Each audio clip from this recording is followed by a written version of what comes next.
Hello' friends. তো আজি মই আপোনালোকক শ্বেয়াৰ কৰিম এটা জাপানীজ ছেক্ৰেট, য'ৰ পৰা আমি আমাৰ অ'ভাৰ থিংকিংটো কমাব পাৰোঁ।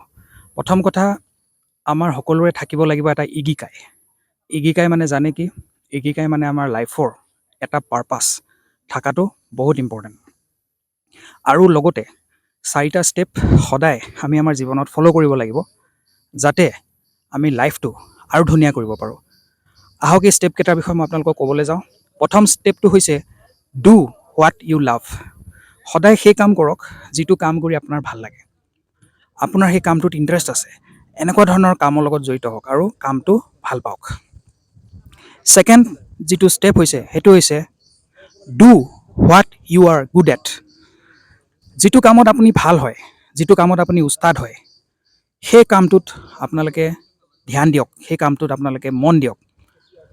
এবাৰ মই এটা কথা শুনিছিলোঁ যে আপুনি লাগিলে ঘাঁহে কাটক, কিন্তু পাৰফেক্টলি ঘাঁহ কাটক। গতিকে আমি যিটো কামেই নকৰোঁ কিয়, আমি সেই কামটোত পাৰফেক্ট হ'ব লাগে আৰু পাৰফেক্ট হৈ সেই কামটো আমি কৰিব লাগে। আহক থাৰ্ড ষ্টেপটো আমি কি কৰিব লাগে। থাৰ্ড ষ্টেপটো হৈছে do what the world needs. আমাৰ পৃথিৱীত বিভিন্ন ধৰণৰ প্ৰব্লেমছ চলি আছে। এই প্ৰব্লেমবিলাক আমি চলিউশ্যন কৰাত ট্ৰাই কৰিব লাগে, ৰাইট। আৰু আমি এনেকুৱা এটা কাম কৰিব লাগে যিটো কামৰ পৰা মানুহৰ যিবিলাক সমস্যা, মানুহৰ যিবিলাক প্ৰব্লেম, এই প্ৰব্লেমবিলাক ছল্ভ হয়। আৰু lastly do what you are paid for.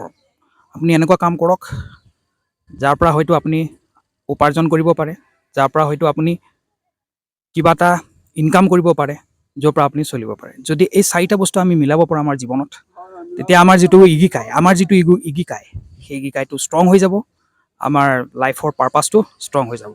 চ' এইখিনিয়ে মেছেজ মই আপোনালোকক আজি দিলোঁ। Thank U.